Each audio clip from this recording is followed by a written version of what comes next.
If you really want more, scream it out louder. Your recollection of the Vietnam War? I was there. You were there? I wasn't in it, but I was over there. Oh wow, can you tell me some information about your... Well, my job was just to go out and do runways, emergency roads and stuff like that. That's what I was doing. I was an engineer. What is your recollection of the Vietnam War? Well, I don't think we should have been in it. I had 3 brothers in the Second World War and 3 in the Korean War. So I'm not for war. How did the Vietnam War affect you? I didn't come back all screwed up like everybody thinks. No drugs or nothing. I spent 4 tours in Wow. I just, had nightmares, but I got over it. How did you feel when we pulled out of Vietnam? Did you feel it was the right thing to do? No. I kept going back because every time I come back to this country, I'd be called a baby killer and spit on. So I liked it better over there in combat. How did you view the Vietnam War? Senseless. Why did you think that? I don't think we should have gotten into the war with them. Do you think... how did you view the soldiers coming back? Well, they were happy to be back, and we're happy to have them back fighting for our country. But still, it was senseless to send them over there. What are your views of the Vietnam War? Well, it was mainly a war against communism, and we became involved, and many lives were lost, and as the results, there was still more fighting going on between the countries there. And when our men came back from the service, they were having trouble here because they were mistreated. Soldiers treated poorly when they returned from the war. Well, when they came back, they were being treated very poorly here because we thought they were killing innocent people, and they should have been doing that. Do you think that this was a result of the media portraying soldiers in an evil way, showing that they killed many people, or do you think that it was actually happening? It probably could be a combination of both, the media and people.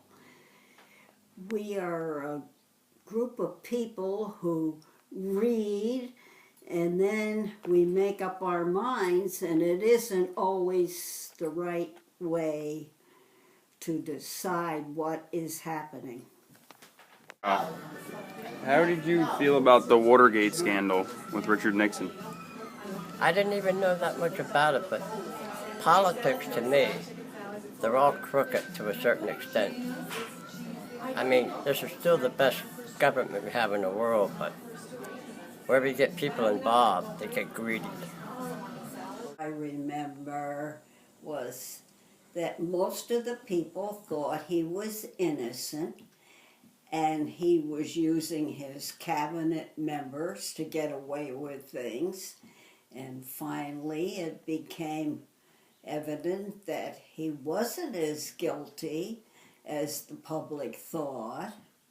And so, in the meantime, though, all his cabinet members that were in with him were taking the rap for him. And it finally came out that he was guilty of some wrongdoings. What did you think when Nixon resigned? Well, I guess it was meant to be, because they had to try to find out what was right and what was wrong. It was my brother's birthday, I remember that, and my family was going out for Chinese food. I was living home with my parents, and my younger brother's birthday, and we were going out for Chinese food, and we got to the Chinese restaurant, and we saw the breaking news about the Watergate affair and Nixon, and we ordered food, and we went home, and we spent the whole entire night watching it. Yeah. And it was quite a remarkable moment in American history, that's for sure. How did Americans feel about the scandal? Oh, people were really unhappy. People were not happy to find that our government, led by our president, was basically spying on the opposite party in an attempt to get dirt on them to influence the election. So it was a pretty united front by the country, which is why he ultimately had to resign, because he couldn't stay as president. And do you know anything about CREEP? CREEP was the organization, I think, that was behind doing the break-ins and stuff. The Committee for Republican Election something, whatever. But it was, they were the committee. And could you talk about the OPEC? Since Waterloo, a little bit presidential arrogancy in terms of what he thought he could get away with. Plus his guys he had associated with him sort of ran amok and did things that they weren't supposed to do. And a lot of things came down with the testimony of one John Dean before Congress, who was quoted as saying there is a cancer on the presidency. Old during Watergate, and it was Richard Nixon, who was our president, knew about the Democratic National Committee headquarters, which was in a hotel called the Watergate Hotel, and his chief of staff and many members of his staff approved of bugging and taking the information from the Democratic National headquarters there, and our president decided to cover it up, and it ultimately ended up costing him the presidency. He had to resign within a few years of the whole scandal coming out, and several members of his staff served jail time. John Mitchell, I believe, was his chief of staff. He served jail time. How did the economic crisis of 1979 affect you? It was okay with me. I was fine, 79. I was home working at the cement plant then. It was big money for me.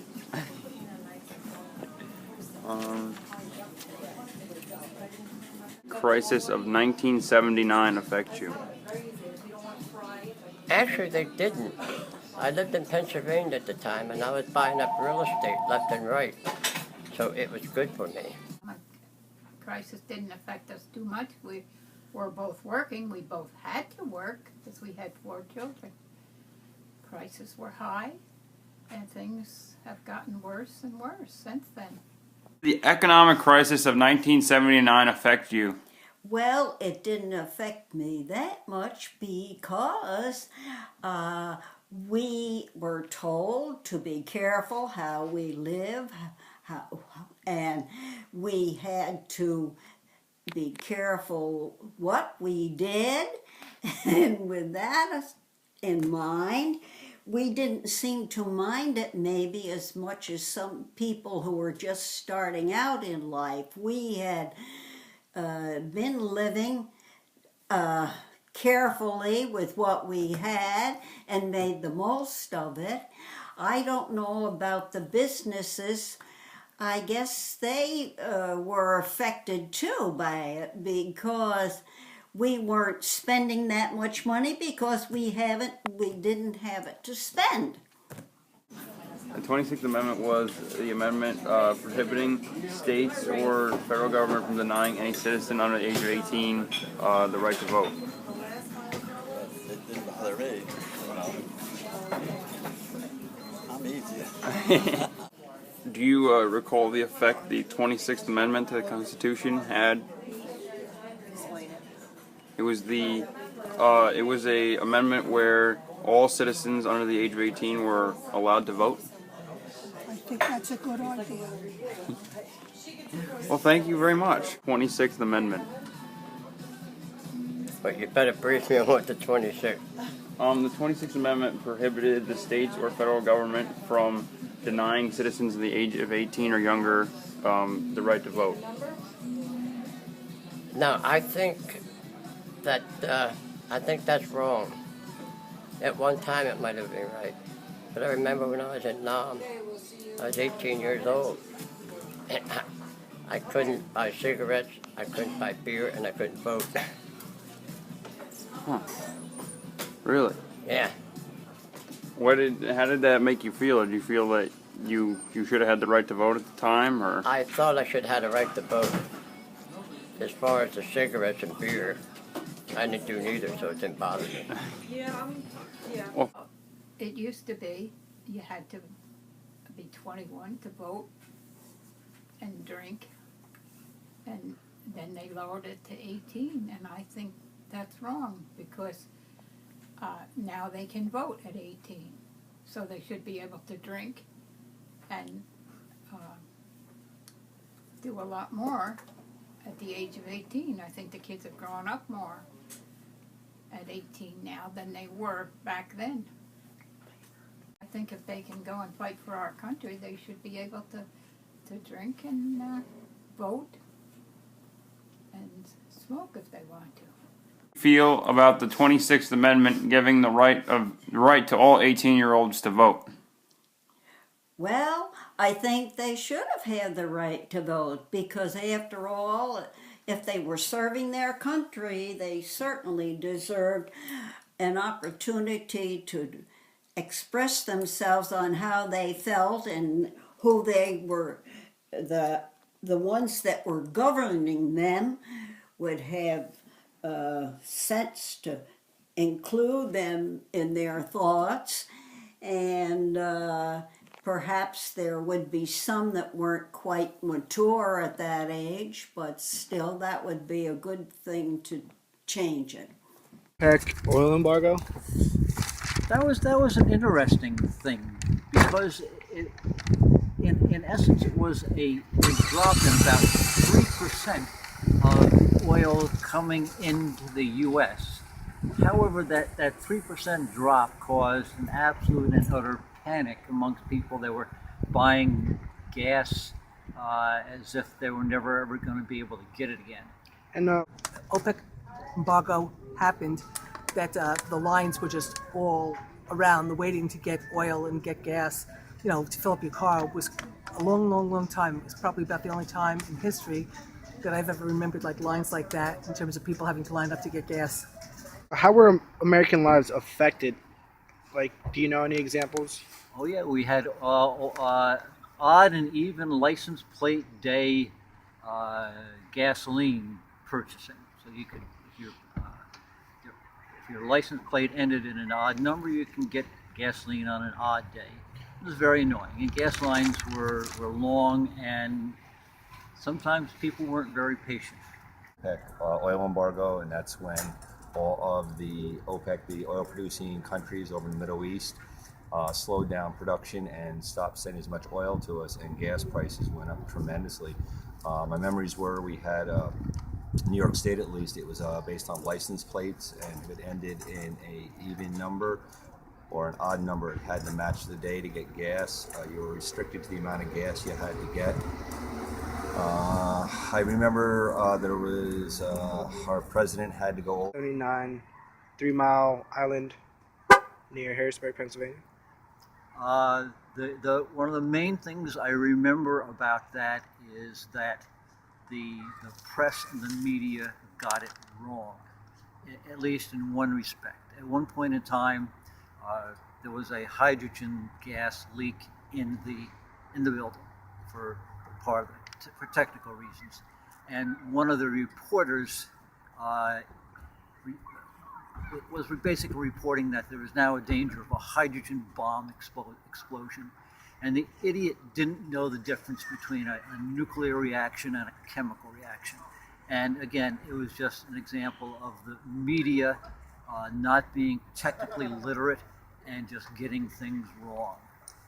It melted down, and people were worried about radiation, and I don't think people really suffered that much. Do you remember what they did as a result because of this? Well, there's less and less nuclear plants in this country. People got afraid of it, afraid of nuclear energy, nuclear